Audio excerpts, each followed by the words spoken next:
A millionaire, running late for an important trip, saw a beggar injured on the ground. Without thinking, he took her to the hospital. When she woke up, he went in and was horrified by what she said. Before starting the video, tell me where you are watching this video and what time it is.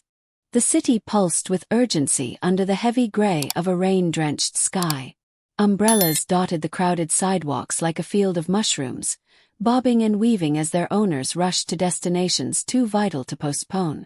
The rain drummed against car rooftops, the symphony of drops blending with the impatient honks of horns. On this particular morning, amidst the chaos, a sleek black Mercedes crept through the congested streets, its driver anxiously glancing at the dashboard clock. Inside the car sat Julian Moore, a self-made millionaire known for his sharp business acumen and an empire that spanned continents.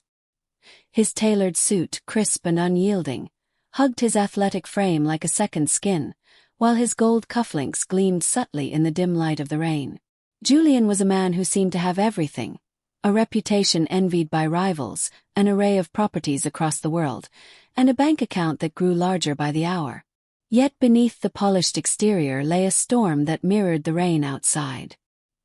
He had everything except the one thing he couldn't buy: peace. The weight of years of sacrifice, estranged family members, a marriage that had crumbled under the pressure of ambition, hung heavy in the empty corners of his sprawling penthouse. Memories of his late mother, a woman who had raised him single-handedly and imbued him with a moral compass he feared he'd long abandoned, flickered unbidden in his mind. Mr. Moore, his assistant Emma, said from the passenger seat, breaking his reverie, "We're running behind schedule. If we don't hurry, you'll miss your flight." Julian nodded tersely. This trip wasn't just a business meeting. It was the meeting. A deal worth billions was at stake, a deal that could cement his legacy. He checked his watch, each tick a reminder of how little time he had. As the car inched forward, Julian's gaze drifted to the sidewalk. Through the rain-specked window, he spotted a figure slumped on the ground, half hidden beneath a ragged, soggy blanket. It was a woman. Her frail body lay sprawled unnaturally, her head tilted at an angle that spoke of pain or injury. Passers-by flowed around her like water around a stone, their eyes avoiding her plight. For a moment, Julian considered looking away too. His time was too valuable for detours. Yet something stirred within him, a fleeting echo of his mother's voice reminding him of the stories she used to tell about kindness, about the duty of those who had much to those who had little. He tightened his jaw and looked away, focusing on the rain cascading down the windshield. "Keep moving," he murmured to the driver. But the car hadn't gone more than a few feet before Julian spoke again. "Wait." Emma turned to him, puzzled. "What is it?" Julian gestured toward the woman on the ground. "There's someone there. She's hurt." Emma frowned. "We'll be late if we stop." "This is not our concern." Julian hesitated, his mind a battlefield between logic and instinct. The car idled, the clock ticking louder in his ears. Then, against the backdrop of rain and rushing strangers, Julian opened the door. The chill of the rain struck Julian's face the moment he stepped out of the car. His polished leather shoes splashed into a shallow puddle, soaking through to his socks, but he barely noticed. The sight of the woman sprawled on the sidewalk consumed his attention. Her frail frame was twisted at an awkward angle, and her face, streaked with dirt and rain, looked pale, almost lifeless. Emma called out after him, her tone laced with disapproval.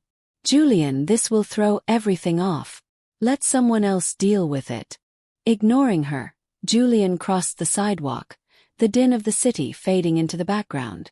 The woman's tattered clothing clung to her thin frame, soaked through by the relentless rain. A faint moan escaped her lips, signaling that she was still alive. A small crowd had started to form, their curiosity piqued but their hands unwilling to help. He crouched down beside her, his expensive suit absorbing the rainwater pooling on the ground. Up close, the woman looked even worse. One of her legs was twisted unnaturally, suggesting a fracture or worse, and bruises mottled her arms and face. Julian's breath caught as he noticed the deep gash on her forehead, sluggishly oozing blood. "Hey," he said gently, his voice soft in contrast to the chaos around them. "Can you hear me?" The woman stirred weakly, her eyes fluttering open for the briefest of moments before shutting again. "Sir," his driver called, hurrying over with an umbrella. "This isn't safe, and we're going to miss." "I don't care," Julian snapped, cutting him off. "Help me get her up." "She's a street person," Emma muttered, now standing near him with a look of unease. "These situations are unpredictable. She could be." "She's hurt," Julian shot back, the steel in his voice silencing her protests. The bystanders continued to watch, some whispering among themselves but making no move to help. Julian felt a flicker of disgust at their indifference. He wasn't sure if his impulse to intervene stemmed from some buried idealism or guilt for years of neglecting the world outside his bubble, but in that moment, he knew one thing for certain. He couldn't walk away. With the help of his driver, Julian carefully lifted the woman into his arms. She weighed next to nothing, her body limp and trembling from the cold. The umbrella overhead offered little protection, and Julian's suit was now completely drenched, but he didn't care. "Get the car ready," he ordered, carrying the woman back toward the Mercedes. Emma opened the door reluctantly, muttering something under her breath about priorities.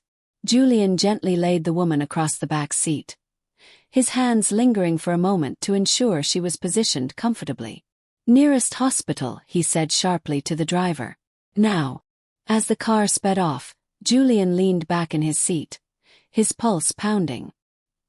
He glanced at the woman's fragile form, her breathing shallow but steady.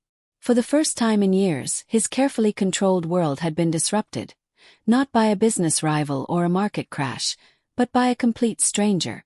And yet, he felt an odd sense of clarity, as though he'd stepped out of a fog he hadn't realized he was in. Rain blurred the city beyond the windows as the hospital loomed into view. The Mercedes screeched to a halt under the glowing emergency room canopy of St. Grace Hospital. The storm raged on, droplets cascading off the overhang as Julian stepped out of the car, still cradling the injured woman. A nurse rushing outside with a stretcher stopped short, her eyes widening at the sight of the man in the drenched, impeccably tailored suit holding a bruised, barely conscious figure in his arms. "She needs help," Julian said urgently, his voice cutting through the sound of the rain. The nurse motioned quickly to the orderly accompanying her, and together they transferred the woman onto the stretcher. Julian hovered, unwilling to step away even as the medical staff began to wheel her toward the doors. "Sir, are you family?" the nurse asked, pausing long enough to jot down details on her clipboard. "No," Julian admitted. "I found her on the street. She's injured, her leg, her head. She's lost a lot of blood." The nurse nodded briskly, assessing the situation. "We'll do what we can. You might be asked for some paperwork since you brought her in." Julian's driver came up behind him, holding an umbrella over his head. "Sir, perhaps we should." Julian waved him off. "I'm staying." "Mr. Moore," Emma interjected from the car, leaning out to emphasize her point. "We really must leave now if we want to make the meeting. This delay could cost you everything you've worked for." Her words hit him like a splash of cold water. For a fleeting moment, the enormity of what was at stake reared its head. The merger meeting was a once-in-a-lifetime opportunity. The financial ripple effects would be global. Was he really prepared to throw it all away for someone he didn't even know? But as Julian glanced back at the hospital doors swinging shut behind the stretcher, he felt a pang he couldn't ignore. The image of the woman lying helpless in the rain, abandoned and overlooked by everyone else, burned in his mind. What kind of man would he be if he walked away now? "I'm staying," he repeated, his voice quieter but resolute. Emma groaned, retreating back into the car, while the driver merely shrugged and parked the vehicle. Julian followed the staff into the emergency room, shaking off the rain as best as he could. The fluorescent lights buzzed faintly, casting a sterile glow over the triage area. The sounds of hurried footsteps, beeping monitors, and whispered consultations filled the space. "Sir, you'll need to wait here," another nurse informed him as the stretcher disappeared into a restricted area. "We'll update you as soon as we can." Julian nodded, his throat tight. He took a seat in the waiting area, his drenched suit leaving watermarks on the plastic chair. Time seemed to stretch endlessly as he sat there, staring at the scuffed floor tiles. 1,000 thoughts swirled in his head, none of them about the meeting he was missing. Why had he stopped? Why couldn't he just keep walking like everyone else? And why did this woman, a nameless, voiceless figure plucked from the city's margins, matter so much to him? He didn't know the answers yet. All he knew was that, for the first time in years, he'd done something entirely selfless. And though it made no logical sense, it felt right. As the doors to the restricted area swung open and a nurse emerged, Julian stood instinctively. Whatever was about to happen, he was ready to see it through. The hospital waiting room was an island of stillness in a storm of activity. Julian sat stiffly, his elbows on his knees, staring down at his clasped hands. His suit, still damp, clung uncomfortably to his skin, but he barely noticed. Around him, the muted hum of voices, the occasional click of shoes on tile, and the soft rustle of papers provided a strange backdrop to his turbulent thoughts. Minutes ticked by, and Julian's mind kept circling back to the woman he'd brought in. Her vulnerability was a sharp contrast to the world he usually inhabited. In the circles of wealth and power, every move was calculated, every decision weighed for its profit and consequence. But out there, on the rain-slicked streets, none of that had mattered. He rubbed a hand across his face. Why couldn't he just walk away like everyone else had? Why now, after years of ignoring the world's suffering, had he acted? Memories drifted in, unbidden but vivid. He thought of his mother, a single parent who had worked long shifts at a diner just to keep a roof over their heads. She used to bring home leftovers wrapped in wax paper, her hands rough from scrubbing dishes. Whenever Julian complained about their situation, she would tell him, "There's always someone who has it worse. If you can help, you should." Her words had shaped him once. But as his fortune grew, those early lessons had faded. He'd told himself he was too busy to care, too focused on building his empire. Helping others had become someone else's responsibility, something he wrote checks for but never participated in personally. A pang of guilt settled in his chest. He thought back to a time, early in his career, when he'd faced his own moment of desperation. He was fresh out of college, broke, and close to losing everything. A chance encounter with a mentor, a man who gave him advice and a small loan, had changed his life. What would have happened if that man had ignored him? Would he even be here today? He glanced toward the doors of the emergency room, his heart heavy with the weight of the decision he'd made. The business meeting. A deal. It had all seemed so monumental this morning, but now it felt insignificant. Emma's words echoed in his mind. "This delay could cost you everything you've worked for."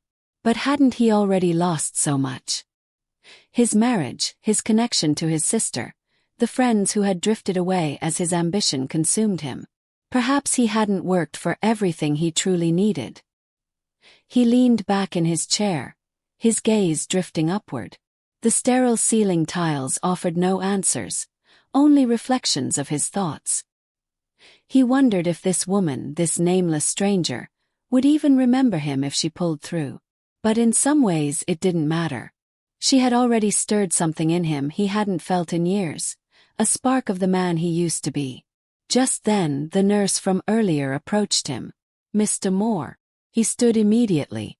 "How is she?" "She's stable," the nurse said with a reassuring smile. "She's waking up and asking for you." Julian's breath caught. He hadn't expected this. Hesitating for a moment, he nodded. "I'll go." As he followed the nurse through the swinging doors, he felt a mix of relief and apprehension. He had acted on instinct to help her. Now he was about to find out what that choice would mean. Julian stepped quietly into the hospital room, unsure of what to expect. The antiseptic smell hit him first, followed by the soft hum of medical equipment. The woman lay on the narrow bed, her face partially obscured by an oxygen mask. Her eyes, now half open, flickered with confusion and exhaustion. Bandages covered the wound on her forehead, and her leg was in a splint, suspended by a sling. For a moment, Julian hesitated near the doorway. She looked even smaller and more fragile under the harsh fluorescent light. Her hollow cheeks and gaunt frame a stark reminder of the life she had endured. Her hair, tangled and streaked with gray despite her youth, framed a face that might have once been beautiful but was now weathered by hardship. The nurse gently touched the woman's shoulder. "You have a visitor," she said softly. The woman's gaze shifted toward Julian, her expression guarded. Julian cleared his throat, stepping forward. I'm Julian Moore. I brought you here. You were hurt." Her eyes narrowed slightly at the name, but her voice, hoarse and weak, interrupted his thoughts. Why did you help me?" Julian paused, caught off guard. He hadn't expected her to speak so directly. He glanced at the nurse, who gave him a small nod before leaving them alone. Taking the chair beside the bed, he leaned forward, clasping his hands together. "You were hurt," he said simply. "I couldn't just leave you there." Her lips trembled, as if she were trying to form a reply, but instead she coughed, her frail body shuddering under the strain. Julian reached for the glass of water on the bedside table and held it to her lips. She drank slowly, her wary gaze never leaving his. "People. Don't stop," she whispered after a moment, her voice barely audible. "Not for someone like me." The words hit Julian like a punch to the gut. He thought of all the times he'd walked past homeless people on the street, his head high, his pace quickening to avoid their outstretched hands. She wasn't wrong. The world rarely stopped for anyone without wealth or status, and even now, sitting here, he wasn't sure if his decision had been driven by compassion or guilt. "I did," he replied, his tone softer than he intended. She didn't answer right away, her eyelids fluttering closed for a brief moment as if the effort of speaking had drained her. Julian thought she might have fallen asleep, but then her eyes opened again, clouded with something deeper than pain. "You didn't have to," she murmured. You don't know who I am." Julian frowned. There was something in her tone, a hint of bitterness or maybe fear. "Does that matter?" he asked gently. Her fingers twitched against the blanket, and she shook her head faintly. Maybe not." Her voice cracked, and she winced before continuing. "But you'll regret this." The words sent a chill through him. Regret. Why would he regret helping her? Before he could ask, she coughed again, her body racked with spasms. Julian stood to call for the nurse, his thoughts racing. As the nurse re-entered the room, he stepped aside, allowing her to check the woman's vitals. Her cryptic statement echoed in his mind. What did she mean? And why did it feel like the answer was something he wasn't ready to face? The rain had stopped by the time Julian returned to the waiting area, but the storm inside him was only growing. He paced the narrow corridor, his polished shoes clicking against the tiles as fragments of the woman's cryptic words replayed in his mind. "You'll regret this." What could she possibly mean? Was it delirium, the ramblings of someone who'd spent too long on the streets? Or was there something more, something connected to the strange flicker of recognition he thought he'd seen in her eyes? Unable to sit still, he stepped outside for air. The hospital's automatic doors whooshed shut behind him as he leaned against the damp brick wall, staring out at the glistening pavement. His mind churned through possibilities. Could she be someone from his past? He had grown up in this city, after all. Maybe she had crossed paths with him or his family before he'd built his fortune. But the more he thought about it, the less likely it seemed. He would have remembered her. Wouldn't he? "Sir," a voice startled him. It was Emma, standing by the car parked at the curb. She had clearly been waiting for him, her arms crossed, her expression a mixture of frustration and concern. "You're still here," Julian said, more surprised than he should have been. "You left me no choice," she replied dryly. "The board's calling asking where you are." They're scrambling to stall the meeting, but they won't hold out much longer. This deal is. I know what it is, Julian cut in, though his tone lacked its usual bite. And I told you I'm not leaving yet. Emma sighed, pinching the bridge of her nose. Julian, you're gambling your entire legacy on. What a hunch. A whim. This woman, Julian interrupted, his voice rising slightly, is someone who needed help. That's all that matters right now. Emma studied him for a long moment, her usual sharpness tempered by something softer. You've changed, she said finally, almost to herself. Or maybe you're just remembering who you used to be. Julian didn't reply. Instead, he turned back toward the hospital doors, determined to find answers. Back in the woman's room, the nurse had dimmed the lights, and the hum of the machines filled the silence. Julian hesitated in the doorway, watching her as she rested. Her face was less pale now, though the dark circles under her eyes remained. She looked so fragile, yet there was a quiet strength in the way she clenched the blanket with one hand, as if holding onto some invisible lifeline. Her eyes fluttered open as he approached, and for a moment she seemed startled. Then her gaze softened, though the guarded wariness never entirely left. You came back, she murmured. Julian pulled up the chair and sat down. I wanted to check on you. She nodded faintly, her eyes flicking to the ceiling. You shouldn't have. I told you. You'll regret it. Julian leaned forward. Why would you say that? Do you know me? The room was quiet except for the faint beep of the heart monitor. Finally, she exhaled a shaky breath. Not personally, she admitted. But your name. Julian Moore. I've heard it before. He froze. How? Her lips pressed into a thin line, her eyes glistening. It's complicated, she whispered. But what you need to know is that people like you. She paused, her voice trembling. People like you, with all your power and money, don't see what happens to people like me. You don't see the damage you leave behind. Julian felt as though the air had been sucked out of the room. Damage, he echoed. What are you talking about?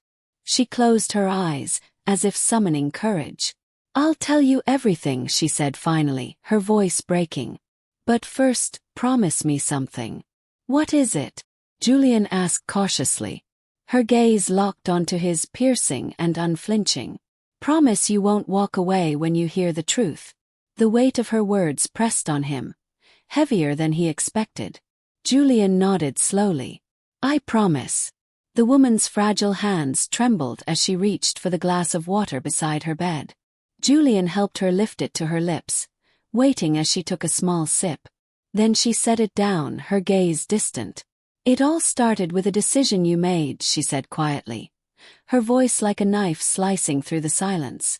A decision that destroyed everything I had. Julian sat frozen, the air between him and the woman thick with tension. Her words echoed in his mind. A decision you made. That destroyed everything I had.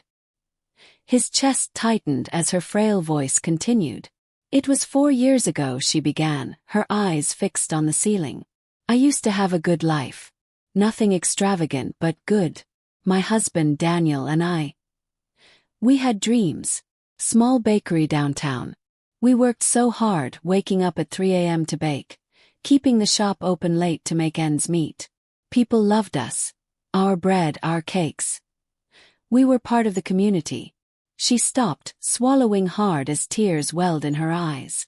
Julian watched, unable to look away, every word tightening the knot in his stomach. Then one day, she said, her voice quivering, we got the notice. The landlord was selling the building. We thought we'd be okay. Daniel said we'd find a way to buy it. But the buyer came in fast, too fast. Corporate entity. They bought the whole block, raised the rent so high we couldn't keep up. We lost everything. Julian's breath caught as unease crept into his chest. The story was beginning to sound disturbingly familiar. Her gaze shifted to him, sharp and cutting despite her exhaustion. That corporate entity was your company. More Enterprises. He flinched as if struck. His lips parted, but no words came out. His mind raced back to that time, 4 years ago, when more enterprises had aggressively expanded into urban real estate. The deals had been lucrative, the profits staggering. At the time, it had been heralded as a genius move, revitalizing underutilized spaces. But Julian had never stopped to think about what it might have cost the people already living and working in those areas. "You didn't even know, did you?" she asked bitterly, her tone filled with quiet rage. "To you, it was just another acquisition. Another investment. But to us, it was everything. The bakery was our life. Daniel, he couldn't handle losing it. He couldn't handle watching everything we worked for ripped away." Her voice broke, and Julian's heart sank. He started drinking. He got angry, desperate. A year after we closed, he left one night and never came back. They found him 2 days later, in the river. Julian felt as though the floor had been pulled out from under him. He leaned back in his chair, his head spinning. "I didn't know," he murmured, his voice barely audible. Her laugh was cold and hollow. "Of course you didn't. Why would you? People like me don't matter to people like you. We're just collateral damage." The words stung more than Julian expected. He tried to piece together a response, something, anything, to make sense of what she was saying. "I didn't mean," he started, but she cut him off. "It doesn't matter what you meant," she said, her voice rising slightly. "What matters is what happened. After Daniel. After I lost him. Had nothing. No home, no family. I ended up on the streets. And for years I hated you. Hated your name. More enterprises. Every time I saw it on a billboard or a news article, I remembered what I lost." Julian's hands trembled as he gripped the edge of his chair. He had always prided himself on being a shrewd businessman, on making decisions that brought success. But hearing the devastating consequences of one of those decisions left him hollow. "I'm sorry," he whispered, the words feeling utterly inadequate. The woman turned her head to him, her expression unreadable. "I didn't tell you this to make you feel sorry," she said. "I told you because you need to know. People like me, we don't just disappear. We survive. We carry the weight of decisions you don't even think twice about. And we remember." Julian sat in stunned silence, the weight of the woman's story bearing down on him like a leaden shroud. His mind churned with memories of that acquisition, proud boardroom moments where graphs soared upward, where congratulatory handshakes celebrated a masterstroke in business strategy. He'd never paused to think about the people behind the properties, the lives dismantled with the stroke of his pen. "You're right," Julian finally said, his voice raw. "I didn't know. I didn't even think about what my decisions meant for people like you." She turned her face toward him, her expression unreadable, though her eyes glistened with restrained emotion. "You didn't think," she echoed. "You didn't care. That's what makes it worse. It's not just me. You think I'm the only one. How many others were crushed under your empire while you climbed higher and higher?" Her words felt like blows, each one cracking the image of himself he had carefully built over the years. He had always prided himself on being a visionary, a leader who brought progress and innovation. But now he couldn't help but wonder, at what cost? He leaned forward, resting his elbows on his knees, his head in his hands. "I don't know what to say," he admitted after a long pause. "I've spent so much time focusing on winning and success. I thought I was building something great, but now..." His voice trailed off, heavy with self-reproach. "Now you see the rubble," she finished for him, her tone softer but no less biting. "It's easy to miss when you're at the top looking down." The room fell silent, the only sound the faint beep of the heart monitor beside her bed. Julian didn't move, his thoughts a tangled web of regret, guilt, and an unfamiliar desire to make things right. But how could he? What could possibly undo the pain he'd caused her? "I don't expect you to fix this," she said finally, as though reading his mind. "There's no fixing what's already broken. Daniel is gone. The bakery is gone. My life will never be what it was." Her words hit him like a final verdict, each one a nail in the coffin of the man he thought he was. Yet there was something in her voice, a faint flicker of strength, of determination, that caught his attention. "You survived," he said quietly, more to himself than to her. Her lips pressed into a thin line. "I didn't have a choice." Julian lifted his gaze, meeting hers. "But you did," he said, his tone steadier now. "You could have given up, but you didn't. You're stronger than I think even you realize." Her eyes softened slightly, though her expression remained guarded. "Surviving isn't strength," she replied. "It's just what happens when you're too stubborn to quit." A faint smile tugged at the corner of Julian's lips, the first genuine one he'd felt in what seemed like years. "Maybe," he said. "But that stubbornness, it's kept you alive. And it's given me a chance to try and make this right." Her brows furrowed. "Make it right," she repeated, her tone skeptical. "You think throwing money at this will fix it?" Julian shook his head. "Oh, money's not enough. I've spent my life solving problems with money, and it's left me empty. I want to do something real." For the first time, a flicker of curiosity crossed her face. She didn't respond, but her silence spoke volumes. It wasn't forgiveness, not yet. But it was something, a thread, thin but unbroken, tying them together.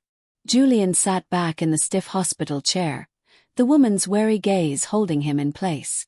For the first time in years, he felt an unfamiliar sense of vulnerability, like he was standing on unsteady ground. His mind churned with questions. How could he make amends? How could he possibly undo the harm he'd caused when the damage felt so permanent? "You're right," he admitted after a long silence. "I can't fix what happened. I can't bring back your husband or the life you had." He ran a hand through his damp hair, his voice tinged with a note of determination. "But I can't walk away either. Not now. I need to try something." The woman frowned, her skepticism evident. "And what exactly does something mean? You think you can just swoop in and play hero?" Her words were sharp, but her voice carried a thread of exhaustion, as if the effort to stay angry was wearing her down. Julian leaned forward, his elbows resting on his knees. "No," he said simply. "I don't think I can be a hero, but I want to help you rebuild, whatever that looks like. If that means finding you a safe place to stay, helping you get back on your feet, or even just listening to what you need, I'm here." She blinked, her guarded expression faltering for a brief moment. It was clear she hadn't expected this, certainly not from a man like him. "Why?" she asked quietly. "Why do you care now?" The question hung in the air, cutting through the room's sterile atmosphere. Julian didn't have an easy answer. He could point to guilt, to the weight of her story, or the realization of his own callousness. But those explanations felt too shallow, too transactional. "Because I've been where you are," he said after a pause. Her eyes widened slightly, and he nodded. "Not like this," he added quickly, gesturing to the hospital room. "But I know what it's like to lose everything.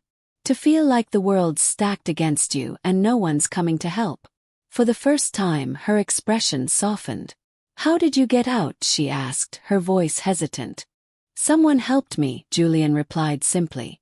"When I was younger, when I had nothing but debt and desperation, someone stepped in. Mentor. He gave me a second chance. And now."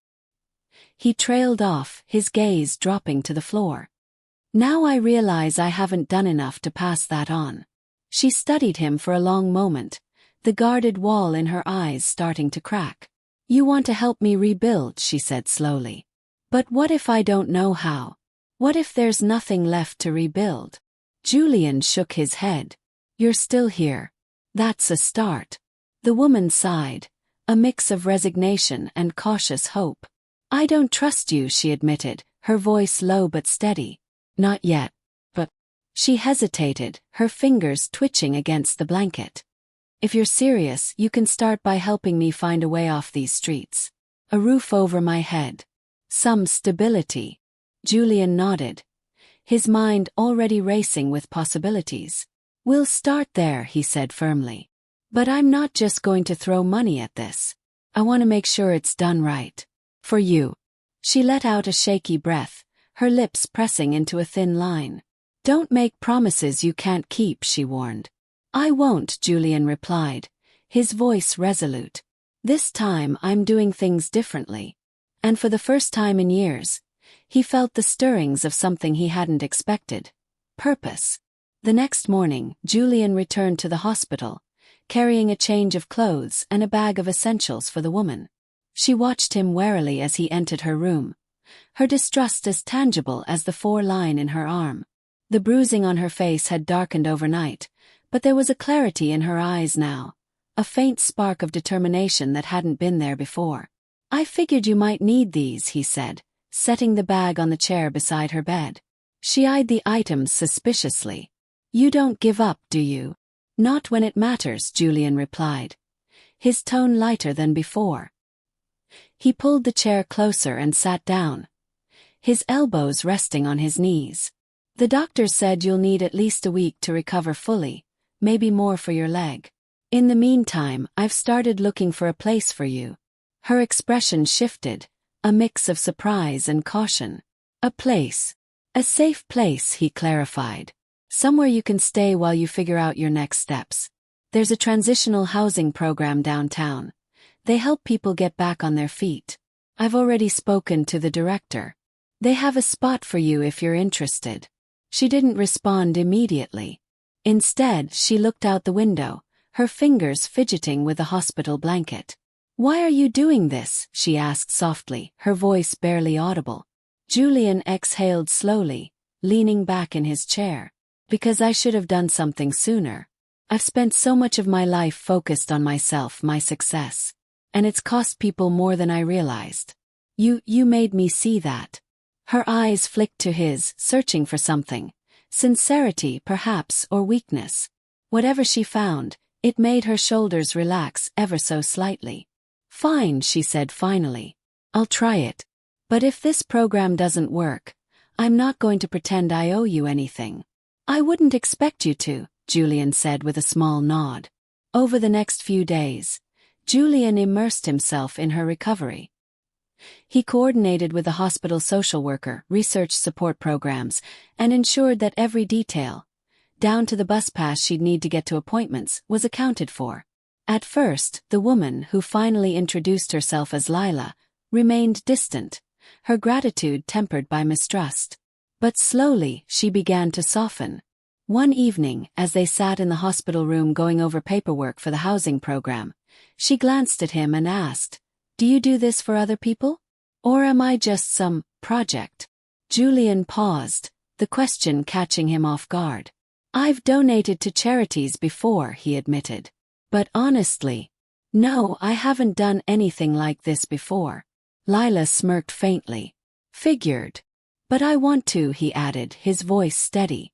Not just for you but for others like you. People I've ignored for too long. He met her gaze. This isn't just about making up for the past. It's about trying to be better. I don't know if I'll get it right, but I'm willing to try. Lila studied him for a moment before nodding. Fair enough, she said, her tone begrudging but sincere. For the first time, Julian felt a flicker of hope that he might actually be able to make a difference. Not just in her life but in his own. A week later, Lila was discharged from the hospital. Her leg in a cast and her belongings packed into a small duffel bag provided by the hospital's social worker. Julian was waiting for her near the front doors, leaning against his car. The sight of him, dressed casually for once, caught her off guard. He looked almost approachable, far removed from the polished, high-powered image he'd presented when they first met. Ready? He asked as she approached. Lila hesitated. As ready as I'll ever be, I guess. He opened the car door for her, an act that earned him a suspicious look but no protest. The drive to the transitional housing center was quiet, the city's skyline rolling past the windows in a blur. Lila stared out at the streets she knew too well, her fingers fidgeting with the strap of her bag. Julian stole occasional glances at her, wondering what she was thinking but reluctant to push. When they arrived, the center director greeted them warmly, giving Lila a brief tour of the modest but clean facilities. The room she was assigned had a twin bed, a small desk, and a window that overlooked a courtyard filled with scraggly shrubs. It wasn't much, but it was hers, a fact that seemed to dawn on her as she sat on the edge of the bed, running her fingers over the blanket. "You'll have a caseworker assigned to you," Julian explained, standing near the door. "They'll help you with job training, counseling, whatever you need to get back on your feet. And if there's anything they can't provide, let me know. I'll make it happen." Lila raised an eyebrow. "You're really not giving up, are you?" "Not a chance," he replied with a small smile. Over the next few weeks, Julian found himself more involved in Lila's recovery than he had anticipated. He attended meetings with her caseworker, helped her navigate the daunting world of job applications, and even accompanied her to a second-hand store to pick out clothes for interviews. Each small victory, getting her ID reissued, enrolling her in a skills training program, felt like a step forward not just for her but for him as well. In the process, Julian's own life began to shift. His high-powered, high-stakes routine no longer felt as fulfilling. Meetings with investors seemed hollow compared to the tangible progress he saw in Lila's journey. He started visiting local shelters and food banks, learning about the systemic issues that kept people like Lila trapped in cycles of poverty. The more he learned, the more he realized how little he had understood before. One afternoon, as they sat in a coffee shop after a meeting with her caseworker, Lila looked at him and said, "You know, I don't get you." Julian chuckled. "What do you mean?" "You're this big-shot millionaire," she said, gesturing at him. "You could have just written a check, called it a day, and gone back to your penthouse or whatever. Why are you still here?" He took a sip of his coffee, considering her question. "Because it's not enough," he said finally. "Throwing money at a problem doesn't change anything. I want to be part of the solution, not just for you but for others. I guess I'm realizing that I need this as much as you do." Lila tilted her head, her expression softening. "Well," she said after a pause, "you're not as clueless as I thought." Julian laughed, the sound genuine and light. "I'll take that as a compliment." As the weeks turned into months, the rhythm of Julian and Lila's unlikely partnership began to take shape. Their lives, once worlds apart, started to intersect in unexpected ways. Julian became a regular visitor at the housing center, not just for Lila, but to meet others like her, people who had been overlooked, displaced, or forgotten. Each story he heard deepened his understanding of the hardships faced by those his success had inadvertently hurt. Lila, meanwhile, was beginning to find her footing. The housing center provided her with stability, and the skills training program introduced her to opportunities she hadn't considered before. Yet her journey was far from linear. Some days were hopeful, filled with progress and small victories. Other days, the weight of her past pulled her back into doubt and anger. One such moment occurred when Lila sat across from Julian in a quiet corner of a community center.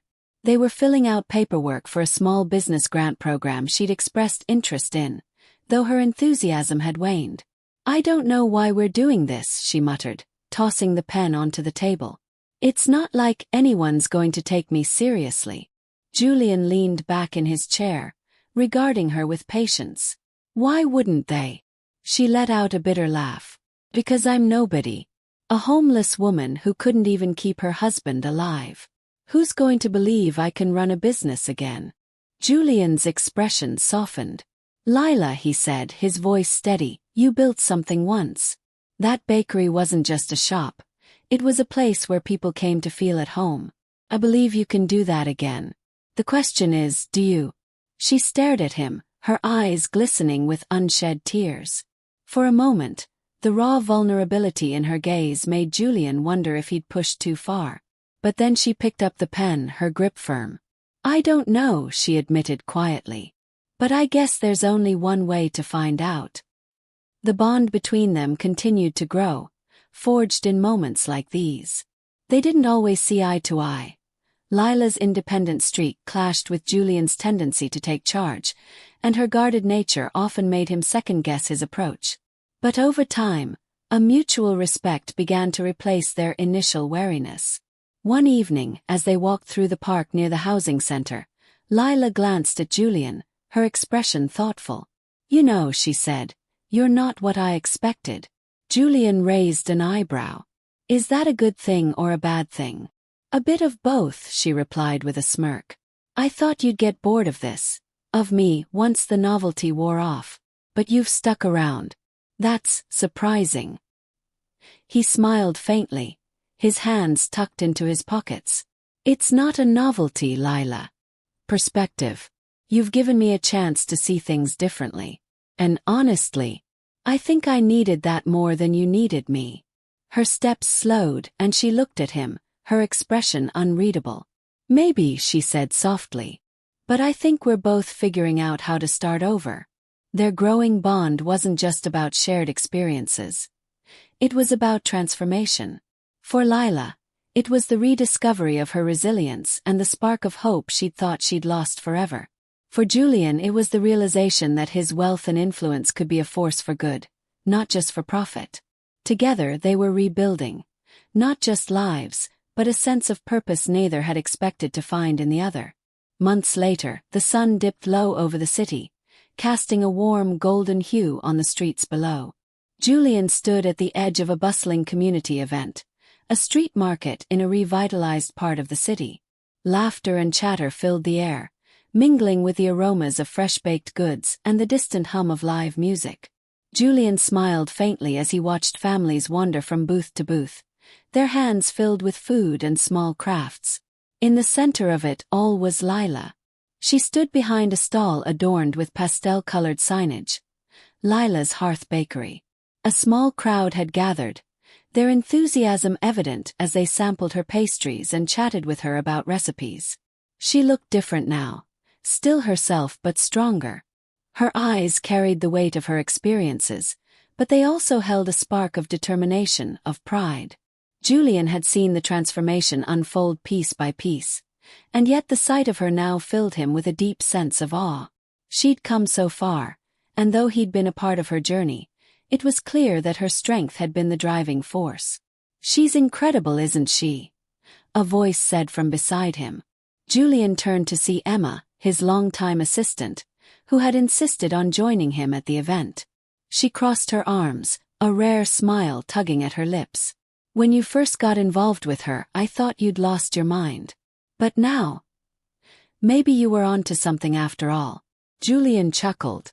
"High praise from you, Emma." He smirked. "Don't let it go to your head." His gaze returned to Lila. "She's the one who deserves the credit. I just gave her a nudge." Emma tilted her head. "Don't sell yourself short. You gave her more than that. And in case you haven't noticed, you've changed too." Julian frowned slightly. "Have I?" "Absolutely," she said, her tone matter-of-fact. "You're not the same guy who used to bark at me to move your meetings because your time was too valuable. Now you're the guy who cancels those meetings because he's too busy volunteering at shelters." Julian laughed, though the truth of her words lingered. He had changed. The decisions he made now weren't just about profits, they were about people.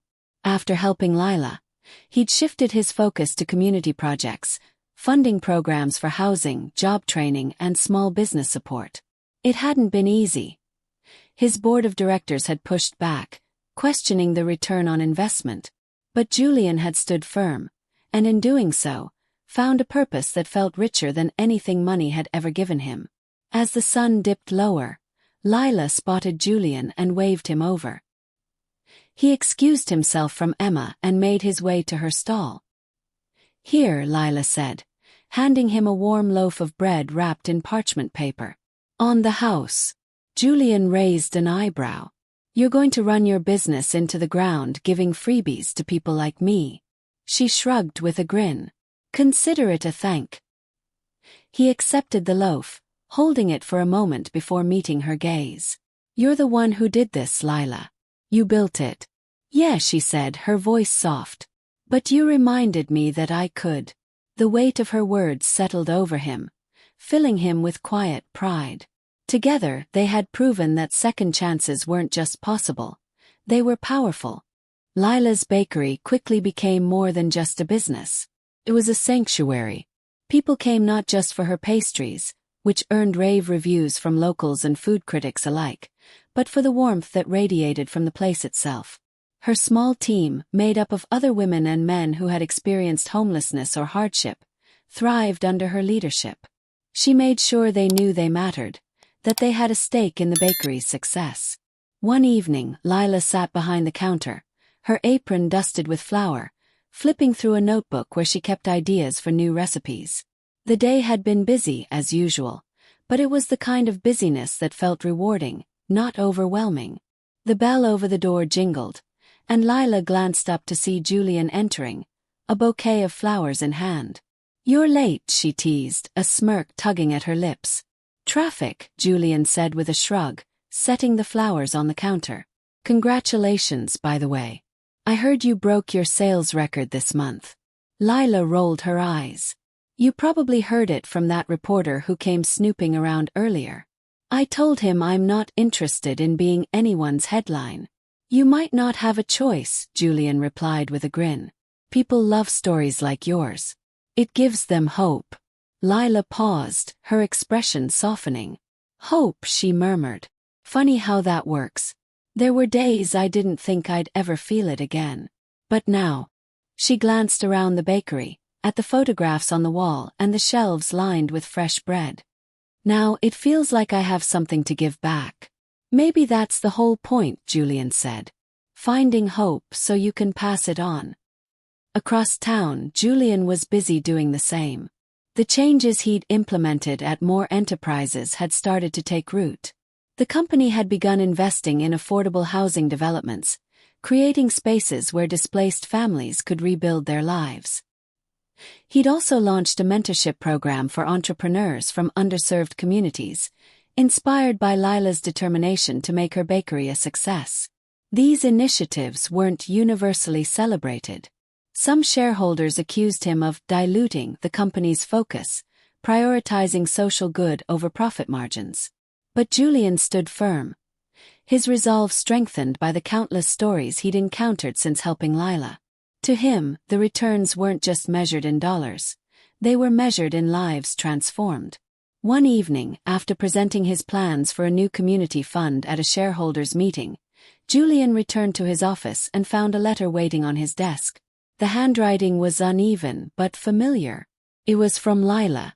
"Dear Julian, I know I'm not great with words, but I needed to write this. You changed my life. Not because you helped me when I was down, but because you believed I was worth helping. That belief gave me the strength to start over. And now I'm starting to believe in myself again. I'll never forget what you did. And I'll make sure the people who come to my bakery, who work here, who walk through these doors, feel the same kindness you showed me. Because if there's one thing I've learned, it's that second chances are rare. And when we get them, it's our job to pay them forward. Thank you for everything, Lila." Julian held the letter in his hands for a long moment, a faint smile playing on his lips. He thought about his mother's words, the ones that had guided him as a child and returned to him in that pivotal moment in the rain. "If you can help, you should." For the first time in years, Julian felt like he was living up to those words. The day was crisp and sunny, the kind of autumn afternoon that made the city feel alive. Julian stood at the edge of a small park near the bakery, watching a group of children chase a soccer ball across the grass. Behind him, the ribbon-cutting ceremony for a new community center was winding down. The center, funded by Julian's new philanthropic arm, was designed to provide free resources like after-school programs, job training, and mental health services. It was one of several projects Julian had launched in recent months, each one inspired by Lila and the countless stories he'd uncovered along the way. A voice called out behind him, "Admiring your handiwork." Julian turned to see Lila approaching, her cast gone, though she still walked with a slight limp. She wore a bright scarf that matched the autumn leaves, and there was a lightness in her step that hadn't been there before. "Not just mine," he said with a smile. "This is a team effort." Lila smirked, tucking her hands into her coat pockets. "Timor, huh? Got a nice ring to it." Julian laughed. "You'd make a good so." "Pass," she said with a mock shudder. "I've got my bakery." That's more than enough chaos for one lifetime. They stood in companionable silence, watching the children play. Lila tilted her head toward the community center. You know, she said thoughtfully, when you first told me about these projects, I thought it was just a rich guy trying to buy redemption. Julian raised an eyebrow. And now, Lila shrugged. I think you're someone who finally figured out what you're supposed to do with all that power. She paused, glancing at him. You didn't have to keep showing up, but you did. That means something. Julian felt a pang of gratitude, mixed with humility. You made me realize I had more to give, he said. Helping you, it wasn't just about you. It was about finding something bigger than myself. For the first time in a long time, I feel like I'm enough. Lila nodded, her expression softening. You are, she said simply. As the sun began to dip below the horizon, Lila turned toward him with a mischievous grin. I have something for you. Julian blinked, surprised. For me. She reached into her bag and pulled out a neatly wrapped box. Consider it a thank you. And no, it's not a loaf of bread this time. Julian chuckled, carefully unwrapping the gift. Inside was a framed photograph of Lila's bakery, taken during its grand opening. The storefront was adorned with flowers, and the words Lila's Hearth Bakery gleamed proudly on the sign. Standing out front, Lila smiled alongside her small team, a group of resilient individuals she'd hired from local shelters. It's a reminder, Lila said, her voice quiet, of what second chances can do. Julian stared at the photograph, his throat tightening. It's perfect, he said finally. Thank you. They stood together for a while longer, the photograph clutched in Julian's hands. Around them, the city moved with its usual chaos, cars honking, people rushing past. But in that moment, it felt like the world had slowed just for them. Lila gave him a small wave and started walking back toward her bakery. Julian watched her go, his heart full. She had her second chance. And thanks to her, so did he. As he turned to leave, he noticed a young boy struggling to carry a box of donated books into the community center. Without hesitation, Julian stepped forward to help, a smile spreading across his face.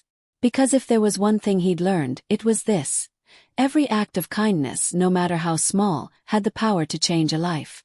Months later, Julian and Lila's paths occasionally crossed but grew into separate journeys. Lila's bakery expanded, becoming a hub for local fundraisers and workshops. Julian continued to champion his new mission, using his influence to challenge other business leaders to prioritize people over profits. And though their stories diverged, the thread that connected them remained unbroken, a reminder that even in a world full of brokenness, second chances could build bridges, one life at a time.